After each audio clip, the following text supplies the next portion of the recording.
माँ देखो मेरे कितने अच्छे परसेंटेज आए हैं। पोस्ट ग्रेजुएशन में टॉप किया है मैंने पूरे कॉलेज में। मेरी तो बस पासिंग मार्क्स आए हैं ग्रेजुएशन में माँ। अरे वाह, मेरी रानी बेटी पास हो गई, ये तो बड़ी खुशी की बात है। वैसे रितिका तुम्हारे भी नंबर ठीक ठाक ही आए हैं। आज तो मैं मेरी दोनों बेटी के पास होने की खुशी में मिठाई बांटूंगा। बताओ रितिका और राधा, क्या चाहिए पास होने का गिफ्ट और आगे का प्लान क्या है? पापा मुझे तो आईफोन चाहिए। मुझे कुछ नहीं चाहिए पापा, मुझे तो बस जॉब करने की परमिशन चाहिए ताकि मैं अपने पैरों पर खड़ी हो सकूं। अरे वाह, ये जॉब करने के लिए कह रही है, मतलब आखिरकार वो समय आ ही गया जब ये अपना कर्जा चुकाएगी। वैसे भी जीवन भर हमने इसकी सेवा की, इसकी पढ़ाई लिखाई और बेसिक जरूरतों में पैसा खर्च किया। अब बेटी होने के नाते कमा कर देगी तो कम से कम जेब भी गर्म रहेगी।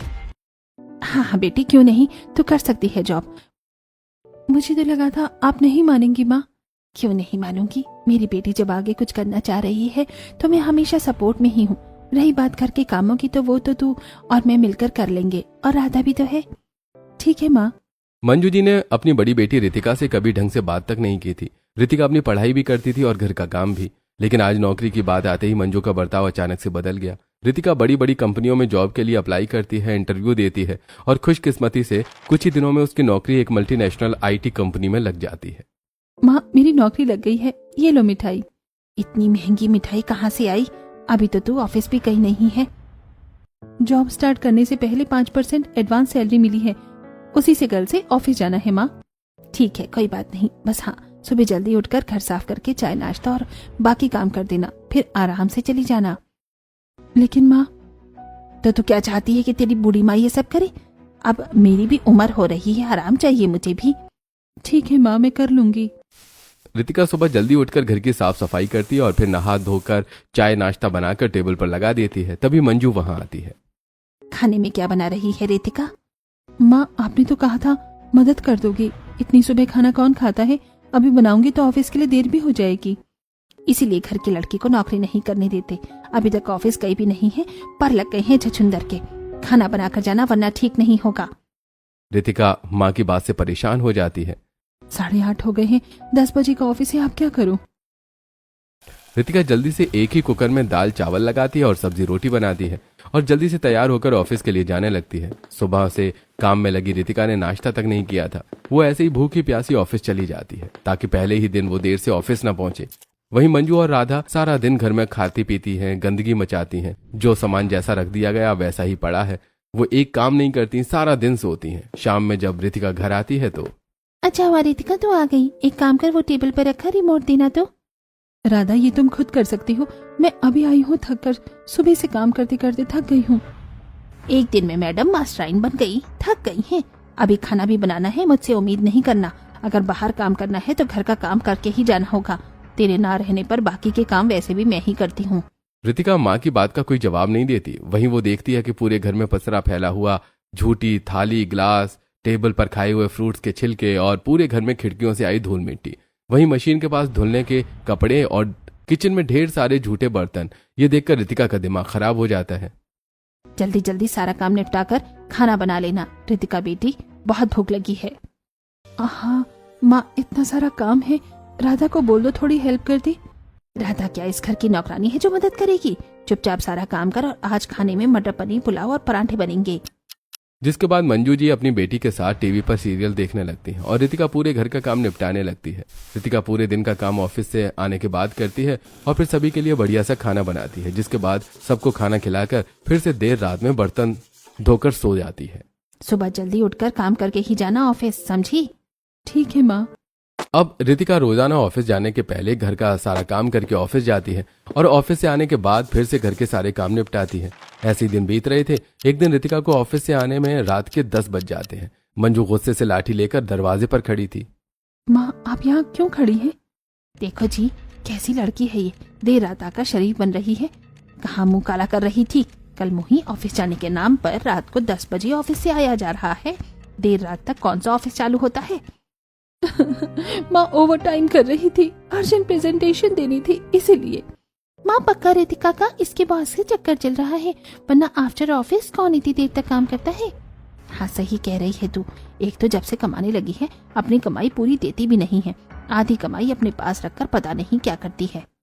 ऐसे ही दिन बीत रहे थे। रितिका खुद के लिए कुछ पैसे बचाकर अपनी माँ को अपनी कमाई देती थी, लेकिन उन्हें उतने में भी संतोष नहीं था। वो रितिका से दिन रात काम करवाती। रितिका सुबह 4 बजे उठकर घर का सारा काम करके ऑफिस जाती और ऑफिस 8 बजे आने के बाद रात 12 बजे तक घर का काम करती। और किसी दिन ऑफिस से आने में लेट हो जाए तो रितिका के कैरेक्टर को मंजू और राधा इस तरह दागदार करते कि जैसे रितिका उनकी सगी है ही नहीं।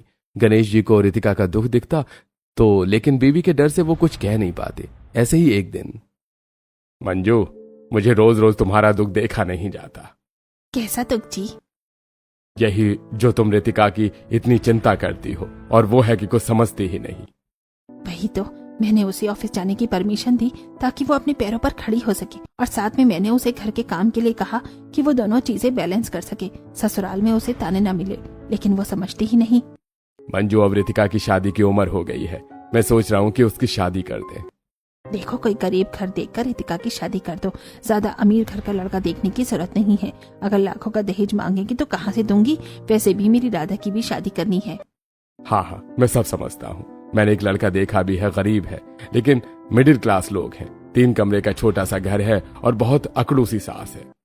मतलब रितिका को मेरे जैसा ही समझदार सास मिलेगी? हाँ, ठीक है, डन कर दो। जिसके बाद गणेश जी लड़के वालों को फोन करके हाँ कह देते हैं। वहीं लड़के के घर पर, पलक, कल तेरे लिए भाभी देखने जाएंगे। पापा, कैसी लड़की देख रहे हो भैया के लिए? एकदम सरस्वती और लक्ष्मी का रूप है। उसके पापा ऐसा ही बताते हैं। घर भी संभालती है और जॉब भी करती है। IT सेक्टर में है। महीने की 60,000 रुपए पगार है।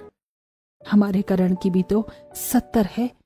बढ़िया है, दोनों साथ काम करेंगे, अच्छी जोड़ी रहेगी। मुझे तो बस स्वभाव की अच्छी बहू चाहिए जो मेरी पलक जैसी हो। चलो फिर कल चलकर लड़की दिखाते हैं। वहीं अगले दिन जीवन जी अपने पूरे परिवार के साथ रितिका के घर उसे देखने जाते हैं। रितिका सिंपल सा चूड़ीदार सूट पहने, सिर पर चुन्नी लिए वहां आती है। अरे वाह, आपकी बेटी तो बहुत सुंदर है। जैसा जीवन जी बता रहे थे वैसी बिल्कुल ही है। क्या बात है बेटा, लगता है डायरेक्ट रसोई से ही आ रही हो, ऐसे पसीने में भीगी हुई हो। हाँ, आप सभी के लिए हम दोनों समोसे बना रहे थे। रितिका को गर्मी ज्यादा लगती है ना, इसीलिए पसीने में भीग गई। अरे कोई बात नहीं, वैसे समोसे स्वादिष्ट हैं। कहाँ जॉब करती हो? IT park sector 11। अरे वाह, वो एरिया तो काफी पॉश है और उसी कंपनी में जल्दी किसी को नौकरी नहीं मिलती। बड़ी लकी हो। अब तो लकी हमारे भैया भी होंगे जो इतनी प्यारी भाभी कराएंगी। सभी खुश हो जाते हैं। वहीं रितिका सभी को चाय नाश्ता कराती है और फिर सभी के लिए खाना लगाती है। राधा ऑल टाइम बस बैठी पलक से यहाँ वहां की गपशप कर रही थी। वहीं खाने के बाद, माँ, मुझे रितिका पसंद है। वो तो हमें भी पता चल गया पगले। हाँ भाई साहब, आप तो बस जल्दी से शादी की डेट निकलवाइए। हम आपकी बेटी को अपनी बेटी बनाकर विदा करके ले जाए। जी। जिसके बाद लड़के वाले वहां से चले जाते हैं। वहीं कुछ ही दिनों बाद शादी की तारीख निकलती है। यहाँ रितिका की शादी थी और सारे काम भी रितिका को ही करने पड़ रहे थे। ऑफिस से आने के बाद शादी की शॉपिंग, मेहमानों की लिस्ट बनाना और कपड़े लाना, हर काम रितिका खुद करती है। भाग्यवान हमारी रितिका की शादी है, हर काम उससे ही करवा रही हो। ये ठीक नहीं है। आप तो ना बताए क्या सही है क्या गलत। ऑफिस में सारा दिन कुर्सी पर बैठकर आराम ही तो करना होता है। अगर घर में 4 काम एक्स्ट्रा कर लिए तो क्या हो गया है? ऐसे ही दिन बीतते हैं और शादी वाला दिन आ जाता है। शादी एक घर में जहां मनु और राधा बैठकर मेहंदी लगा रही थी, वहीं रितिका भाग भाग कर सारे काम निपटा कर जल्दी से दुल्हन के रूप में तैयार होकर आती है। लड़के वाले बड़े ही धूमधाम से गाजे बाजे के साथ आते हैं और रितिका का करण से ब्याह करके उसे अपने घर ले जाते हैं। ससुराल में सास संगीता और नंद पलक रितिका की आरती उतारकर उसका गृह प्रवेश कराती हैं। वाह, क्या बात है संगीता काकी, बहू तो हीरा लाई हो। देखना कुछ दिन में कोयला ना हो जाए तो।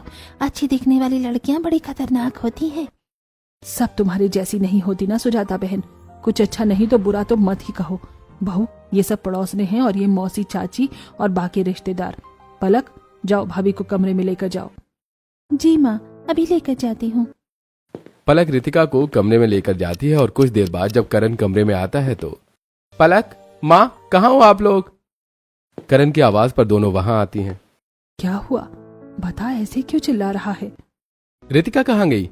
वॉशरूम में फ्रेश हो रही होगी। वॉशरूम, बालकनी, रेस्ट रूम, आपका कमरा, पलक का कमरा कहीं नहीं है।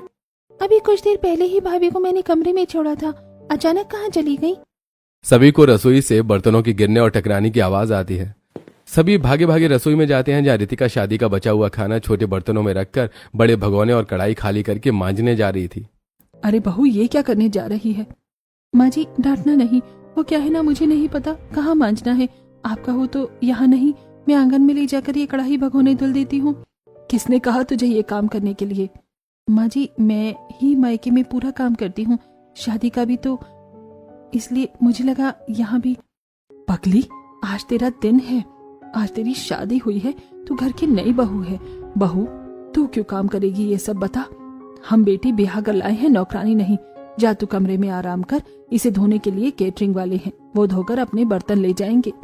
फिर रितिका करण के साथ कमरे में चली जाती है। रितिका शादी की थकावट से काफी ज्यादा थक गई थी, इसलिए अब उसे नींद आ रही थी। रितिका जल्दी सो जाती है। वहीं सुबह जल्दी उठकर ससुराल की साफ सफाई करने लगती है। सुबह सुबह घर में झाड़ू के खरखर की आवाज से जीवन जी की नींद खुलती है। अरे बहू, ये क्या कर रही हो? ससुर की बात से बहू घबरा जाती है। पापा जी सॉरी, आज लेट हो गई झाड़ू लगाने में, कल से और जल्दी लगा दूंगी।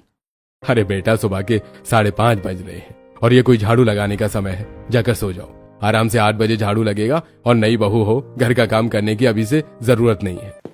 ससुर के कहने पर बहू फिर से कमरे में चली जाती है। नए घर में घबराहट के कारण उसे कुछ समझ ही नहीं आ रहा था।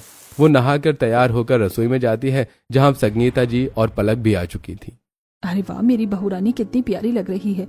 बहू, आज तेरी पहली रसोई है, बढ़िया सा खाना बनाना। जी माँ जी। लाओ, मैं अपनी प्यारी भाभी की खाना बनाने में मदद कर देती हूँ। नहीं नहीं, तुम रहने दो, ये पापा जी माँ जी मुझे डांटेंगे तो। बहू, हम क्यों डांटेंगे भला? ये पलक आज भी कुछ नहीं सीखेगी तो कब सीखेगी? पलक भाभी की मदद कर दे, हेल्प हो जाएगी। ओ मेरी प्यारी भाभी, कहाँ खो गई? लाओ, अब ये सब्जी दो, मैं काटती हूँ। आप मसाले तैयार करो, फिर मैं आटा लगा दूंगी, आप पराठे बना देना। फिर मैं सूजी भून दूंगी, आप हलवा बना देना। ऐसे ही पलक अपनी नई भाभी की रसोई में मदद करती है और रितिका को भी पलक की कंपनी काफी अच्छी लगती है। वहीं बहू की पहली रसोई का खाना खाकर सभी बहुत तारीफ करते हैं। हमारे घर में तो साक्षात लक्ष्मी आ गई है। अरे भाई, खाना बहुत स्वादिष्ट है बहू। माँ पापा, आपने तो मेरे लिए बेस्ट लड़की चुनी है। इतनी प्यारी बहू तो मैं आपके लिए कभी नहीं ला पाता। रितिका, ये लो तुम्हारी पहली रसोई का गिफ्ट। डायमंड तो नहीं, लेकिन छोटी सी सोने की अंगूठी है। थैंक यू जी, बहुत प्यारी है। फिर सभी रितिका को ढेर सारे तोहफे देते हैं और रितिका सब उठाकर अपनी सास को दे देती है। बहू, ये मैं क्या करूंगी? तेरा गिफ्ट है भाई, तू रख। लेकिन मायके में तो माँ सब ले लेती थी। समदन जी होंगे हिटलर, मैं तेरी प्यारी माँ हूँ मेरी बच्ची, ये सब तेरा है, तू संभाल। रितिका को सास का प्यार पाकर बहुत अच्छा लगता है, लेकिन उसे हमेशा डर लगा रहता है कि अगर वो ससुराल में काम नहीं करेगी और उसके मायके की तरह डांट पड़ी तो, इसलिए वो हर चीज फटाफट करने की कोशिश करती है। अगले दिन बहू सुबह जल्दी उठकर रसोई में लग जाती है। ये क्या रितिका, तुम फिर से रसोई में लग गई? माँ, इसे समझाओ कुछ। बहू, हमारे यहाँ नई बहू काम नहीं करती है। तुम भी अभी एंजॉय करो, घूमो फिरो। कुछ दिन में तुम दोनों के ऑफिस की छुट्टी भी खत्म हो जाएगी, फिर तो तुम दोनों कहीं भी जा नहीं पाओगे। ओके माँ, तो मैं हनीमून की टिकट बुक करा लूं? आप क्यों बुक करोगे? ये लो, ये मेरी तरफ से आप और भाभी को गिफ्ट। अब जाओ घूम कर आओ। इतने पैसे कहाँ से आए तेरे पास? मेरी इंटर्नशिप की कमाई है और आपसे मिली जेब खर्ची के और रक्षाबंधन के पैसे जोड़कर। वैसे भी ये पैकेज आपके लिए नहीं, मेरी प्यारी भाभी का गिफ्ट है। ननद के मन में खुद के लिए इतना प्यार देखकर रितिका की आंख भर आती है। उसकी सगी बहन ने भी उसे इतना प्यार नहीं किया था। माँ, इस कलमोही को देखो ना, फिर से मेरी लिपस्टिक छू ली इसने। राधा को रोते देख मंजू रितिका के गाल पर जोर का चांटा मारती है। आज के बाद मेरी बेटी का कोई सामान नहीं छूना, समझी? ये ले, रख ले। अगर मैंने इसे अब लगाया तो मेरे होठ खराब हो जाएंगे। भाभी कहाँ खो गई? जाओ पैकिंग करो, जाना भी है ना। फिर रितिका पलक को गले लगा लेती है और पैकिंग करके अपने हनीमून के लिए करण के साथ शिमला चली जाती है। कुछ दिन घूमकर दोनों पति पत्नी वापस आते हैं और अगले दिन से ही रितिका का ऑफिस होता है। माँ जी, कल मेरा ऑफिस है। अरे वाह, ये तो बढ़िया है, इतनी छुट्टी हो गई, अब काम भी हो जाए बहू रानी। हम बड़े ही नसीब वाले हैं जो हमें कामकाजी और घरेलू दोनों टाइप की बहू मिली है। हाँ पापा, भाभी तो 2 in 1 है। सभी पलक की बात पर हंसने लगते हैं। अरे चलो आइसक्रीम खाने चलते हैं, कल से ऑफिस है। दोनों पति पत्नी आइसक्रीम खाने जाते हैं और लॉन्ग ड्राइव पर निकल जाते हैं। रात में दोनों को घर आने में देर हो जाती है, जिसके रितिका देर से सोती है और सुबह उठने में उसे देर हो जाती है। रितिका जल्दी से तैयार होकर रसोई में आती है। माँ जी माफ कर दो, देर हो गई। मैं जल्दी से खाना नाश्ता टिफिन सब तैयार करके ऑफिस जाती हूँ। बहू क्या हो गया, इतनी घबराई है? मैं तेरी सास हूँ, शोले की कब्बर नहीं। और इतनी सुबह खाना कौन खाएगा? चाय नाश्ता बन गया है, तेरा टिफिन तैयार है, तू नाश्ता करके आराम से ऑफिस जा। हाँ भाभी, और दोपहर में खाना खाना है तो हम खुद बना लेंगे। रितिका सास नंद की बात सुनकर हैरान हो जाती है। फिर रितिका सभी घर वालों के साथ बैठकर नाश्ता करती है। रितिका, टिफिन। आज मैंने बनाई है टिफिन में, और मैं ही बनाऊंगी। भाभी तो आपके साथ ऑफिस जाएंगी ना। ये लो आपकी टिफिन, और भाभी ये आपका। करण को भी काफी अच्छा लगता है जैसे उसकी फैमिली रितिका को समझती है। वहीं पलक को टिफिन देते देख एक बार फिर से बहू को मायके की याद आ जाती है। अभी तक तूने खाना नहीं बनाया। तेरे ऑफिस जाने के बाद क्या हम भूखे मरेंगे? कल मुही तुझे तो मैं बताती हूँ। इसके बाद मंजू जी गरम चिमटा रितिका को छुआ देती है और रितिका दर्द से चिल्ला उठती है। अरे अचानक तुम रोने क्यों लगी? कुछ नहीं, आँख में कचरा चला गया था। करण रितिका को बाइक पर बिठाकर पहले उसे ऑफिस छोड़ता है, फिर खुद अपने ऑफिस जाता है। ऐसे ही दिन बीतते हैं। रितिका के ससुराल वाले उसके काम में बहुत सपोर्ट करते हैं। जब रितिका ऑफिस से घर आती तो सास नंद पहले ही पूरा काम निपटा कर रखती। एक शाम रितिका ऑफिस से जल्दी जल्दी घबराई हुई घर आती है। माँ जी माफ कर देना, आज देरी हो गई। कल से समय से घर आ जाया करूंगी। कोई बात नहीं बहू, ऑफिस में इतना लेट लपेट तो होता ही है। एक गिलास पानी दे दो। रितिका भागकर किचन की ओर जाने लगती है। अरे बहू, तू क्यों जा रही है? पलक ला रही है पानी। तो अभी अभी ऑफिस से आई है, थक गई होगी, आराम कर। पापा जी मैं कर लूंगी। आराम करो मतलब आराम करो। सास की बात सुनकर रितिका को मंजू की याद आ जाती है, जहां राधा सोफे पर बैठी मजे से मोबाइल चला रही थी। और तभी रितिका ऑफिस से घर आती है। माँ मुझे कोल्ड कॉफी पीनी है। क्यों री करम चली, तुझे सुनाई नहीं दे रहा? आके बैठ गई। जा 2 गिलास कोल्ड कॉफी बनाकर ला। माँ मैं थक गई हूँ, अभी तो आई हूँ ऑफिस से। हाँ तो यहाँ क्या हम पालना झुला रहे हैं? हम भी काम करते हैं, तेरी इस कुर्सी पर बैठकर आराम नहीं। जाब ओहो, ख्यालों में खोई हुई है बहू रानी।